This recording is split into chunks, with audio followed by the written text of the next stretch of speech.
Puede escribir los versos más tristes esta noche. Escribir, por ejemplo, la noche está estrellada y tiritan azules los astros a lo lejos. El viento de la noche gira en el cielo y canta. Puedo escribir los versos más tristes esta noche. Yo la quise y a veces ella también me quiso. En noches como esta la tuve entre mis brazos. La besé tantas veces bajo el cielo infinito. Ella me quiso, a veces yo también la quería. ¿Cómo no haber amado sus grandes ojos fijos? Eso es todo. A lo lejos alguien canta. A lo lejos mi alma no se contenta con haberla perdido. Como para acercarla, mi mirada la busca. Mi corazón la busca. Ella no está conmigo. La misma noche que hace blanquear los mismos árboles. Nosotros, los de entonces, ya no somos los mismos. Ya no la quiero, es cierto, pero también cuánto la quise. Mi voz busca el viento para tocar sus oídos. De otro será de otro, como antes de mis besos. Su voz, su cuerpo, claro, sus ojos infinitos. Ya no la quiero, es cierto, pero tal vez la quiero. Es tan corto el amor y es tan largo el olvido, porque en noches como esta la tuve entre mis brazos. Mi alma no se contenta con haberla perdido, aunque este sea el último dolor que ella me causa, y estos sean los últimos versos que yo la escribo. Buenos días, jóvenes estudiantes. Vamos a continuar con el desarrollo de nuestra actividad programada para el día de hoy. Eh, Jóvenes, he querido empezar de esta manera, ya que hoy vamos a hablar los más grandes poetas, ¿no? Contemporáneos, algunos de ellos los más grandes exponentes líricos en nuestra América, ¿no? En donde van a plasmar, ¿no? Teniendo muy en cuenta la situación del hombre, más que nada del desposeído. Me refiero a la poesía hispanoamericana del siglo XX. A principios del siglo XX, cuando en Europa declinan el simbolismo y el parnasianismo, en América comienza a extinguirse el modernismo. Nacen nuevas corrientes artísticas como producto de la permanente búsqueda de nuevas corrientes de expresión del arte a través de las cuales poder expresar los cambios sociales, políticos y económicos que experimentaba el mundo hacia los comienzos del revolucionario siglo XX. Por un lado, la poesía contemporánea constituye una verdadera revolución en la producción de este género literario, motivada por el anhelo de cambiar las antiguas estructuras, de hacer un arte nuevo, libre de las ataduras de la poesía tradicional y para hacer de la poesía un medio de protesta ante las injusticias sociales. Es decir, jóvenes, los poetas de este siglo, más que nada en América Latina van a protestar, ¿sí? Van a sacar en el aire, ¿no? ¿Sobre qué? Sobre problemas sociales, económicos, ¿no? De la gente. Características. Adopción definitiva del verso libre. El poeta disfrutará delante de la más absoluta libertad para elaborar su obra. Dejan de lado las reglas tradicionales de métrica, ritmo y la rima. eso queda atrás. Sustitución del ritmo exterior por el denominado ritmo interior. Ya no se busca la música de las palabras y los acentos, sino la profundidad de las ideas. El mensaje conceptuoso al que se le denomina ritmo interior. ¿Qué significa esto, jóvenes? ¿Ya? Ustedes saben de que una obra literaria tiene fondo y forma. Anterior a esta escuela literaria, ¿no?, los poetas, los literatos se preocupaban por la forma, medida del verso, el ritmo, la rima. Entonces, con la aparición de los poetas del siglo XX, más que nada en Latinoamérica, eso queda atrás. Ellos se van a preocupar más por el contenido de sus trabajos. Ideas estéticas, vanguardistas, armonizaron con la realidad hispanoamericana y se difundieron a través de revistas literarias, manifiestos poéticos y publicaciones de importantes obras literarias. Es decir, llega una literatura revolucionaria. Principales movimientos de la vanguardia, jóvenes.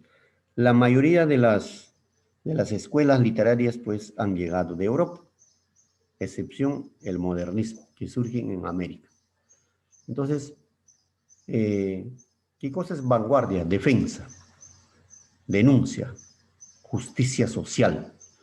Entonces van a surgir una serie de escuelas o ismos, ¿no?, en Europa, así como también en América. Por ejemplo, el futurismo surge en Italia, cuyo creador fue Felipe Martinetti. En 1910 propugnaba una literatura enérgica que canta el maquinismo, la velocidad y el riesgo. Cubismo, Francia, representante Guillermo Apollinaire, en 1914, una corriente de carácter internacionalista y pacifista que intenta incorporar a la poesía el nuevo estilo de vida, sirviéndose principalmente de elementos prácticos. Dadaísmo surge en Rumania.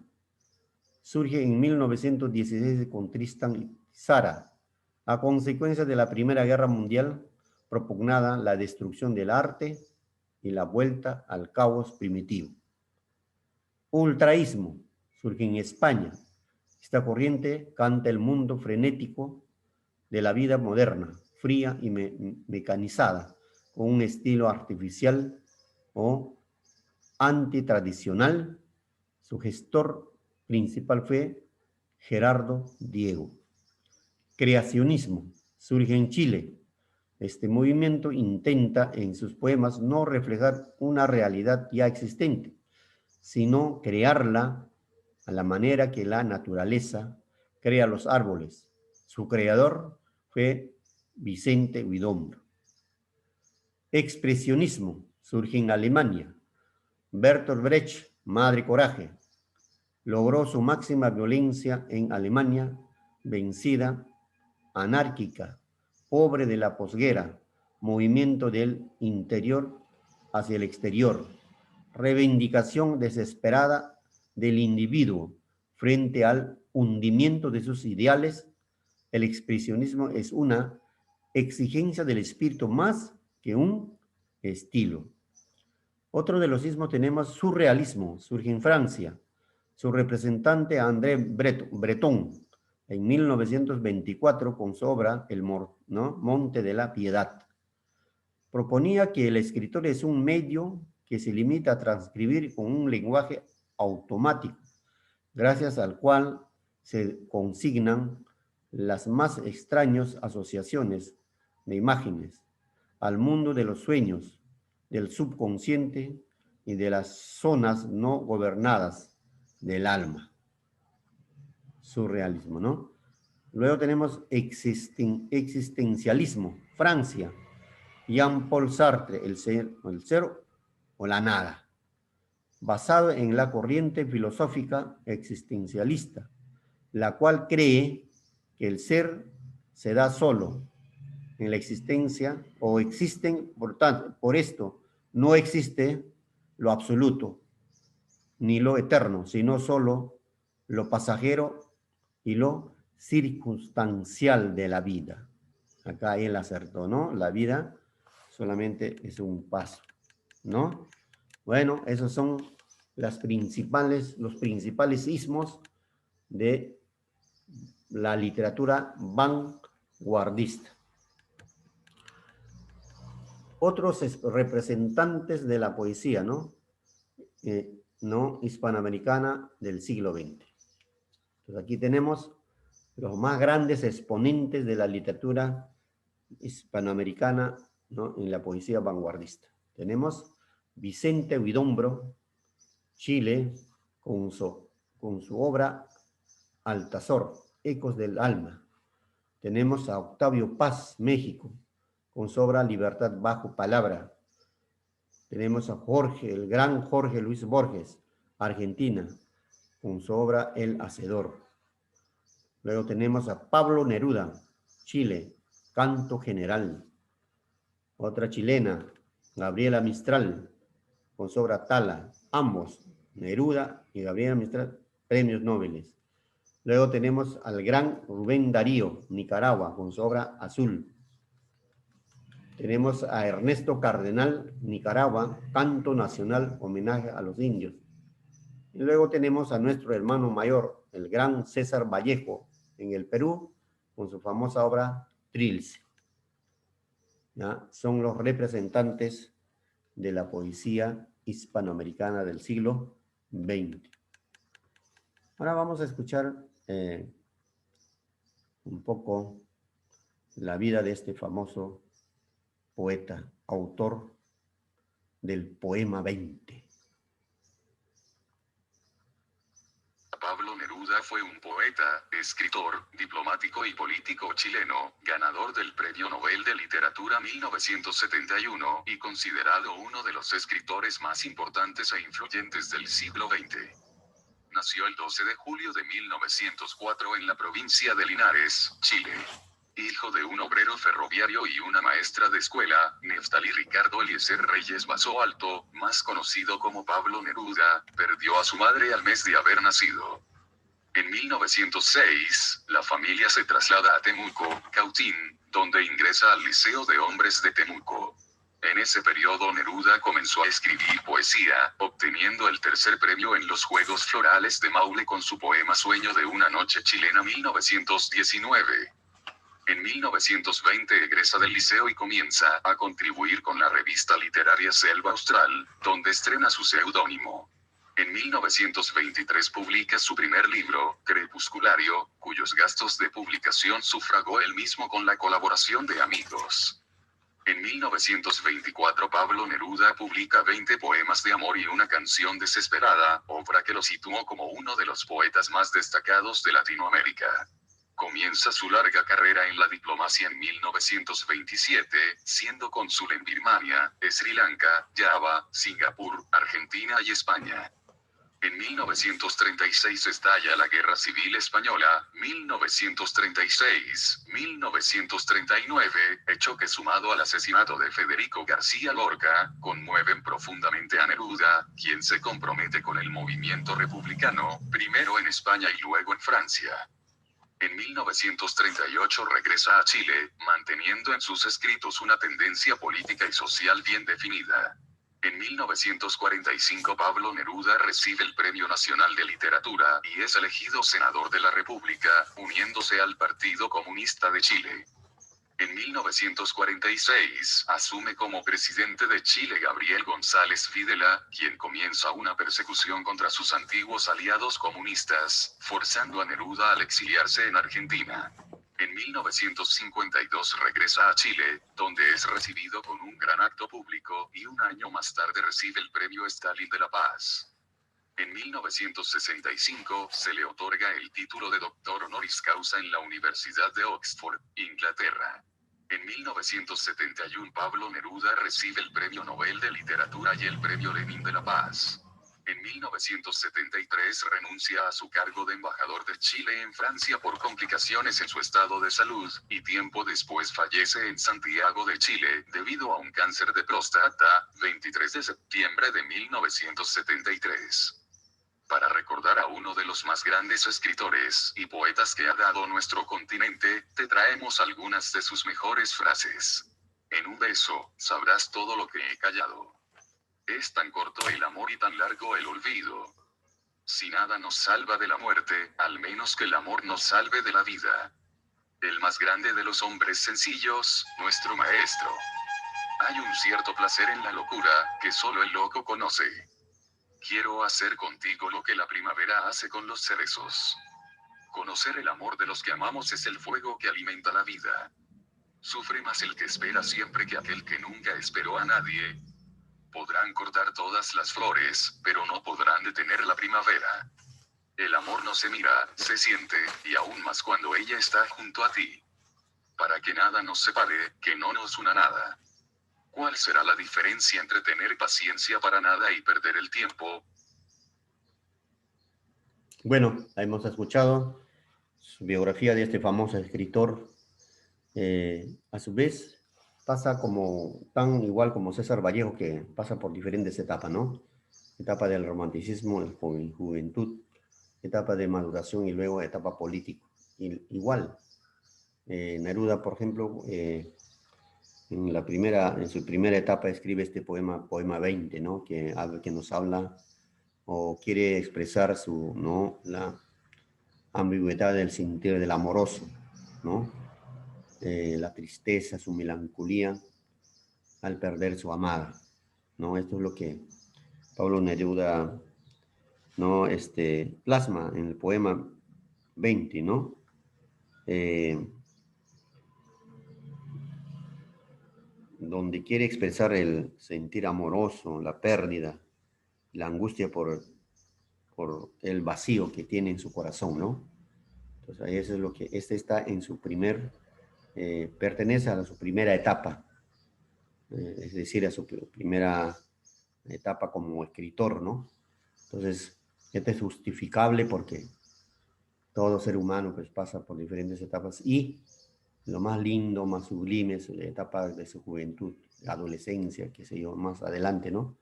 Habla sobre el amor, la etapa del enamoramiento. Entonces, la etapa ¿no? En donde el ser humano se vuelve frágil, del sentimiento. ¿No es cierto? Eso es lo que nos dice Pablo Neruda en su poema 20. Y luego Neruda pasa, ¿no? Ya madura, ¿no? En donde pues él se convierte en un poeta épico, un poeta ya más realista, un poeta vanguardia, un poeta que nos hace ver con sus versos eh, la realidad.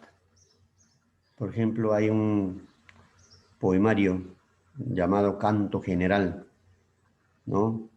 En donde él pues habla de América, describe una América antes y después de llegada de los españoles, ¿no?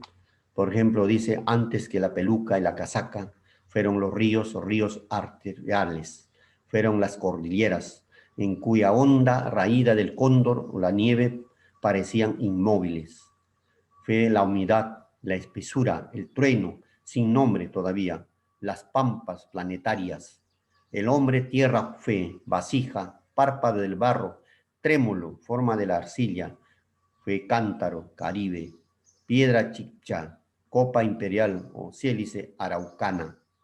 Tierno y sangriento fue, pero en la empuñadura de su arma de cristal humedecido. Las iniciales de la tierra estaban escritas. Nadie pudo recordarlas. Después el viento las olvidó. El idioma del agua fue enterrado. Las claves se perdieron o se inundaron de silencio o sangre. No se perdió la vida, hermanos pastorales, pero como una rosa salvaje cayó una gota roja en la espesura que se apagó una lámpara de tierra. Entonces aquí bien claro nos dice de que cómo era América antes de la llegada de los españoles, ¿no? Allá en México, acá en Perú, más que nada en todos los países de Latinoamérica, excepto Brasil, ¿no? Entonces habían los ríos, los cóndores, América, un paisaje muy lindo, ¿no? Todos esos paisajes intactos, su materia prima, pero cuando llegaron los europeos fue apagado como una luz tenue. Eso es lo que dice Pablo Neruda en su poemario Canto General, ¿no? Entonces acá es un poema mezcla, ¿no? Mezcla sus simpatías, ya aquí ya es madura, ¿no? Una idea comunista, una idea revolucionaria, el orgullo nacional, ¿no? Describe Neruda la historia latinoamericana como una gran y continua lucha contra la opresión, ¿ya? Entonces, con esto, pues Neruda intenta, ¿no? Ser una historia o enciclopedia de todo el hemisferio occidental de América, o también llamado el Nuevo Mundo. Ya, jóvenes, muchas gracias. Eso es todo. Si hubiese alguna duda, en la tarde vamos a aclarar. Por favor, se le pide repasar eh, el material que yo le estoy enviando, así como también sus textos, porque va a haber intervención oral. Muchas gracias.